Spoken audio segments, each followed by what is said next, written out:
Si dating Pangulong Rodrigo Duterte ay nagbigay ng maraming pagbabago para sa bayan.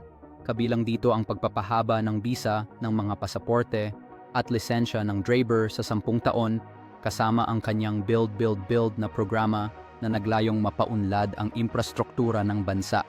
Mahalaga ang kanyang mga nagawa para sa marami lalo na para sa mga OFW na labis na humahanga at nagpapahalaga sa kanyang pamumuno. Ang kanyang mga hakbang ay naging simbolo ng pag-asa at pagmamalaki para sa bawat Pilipino. Sa huli, ang kanyang legasya ay mananatili sa puso ng sambayanan.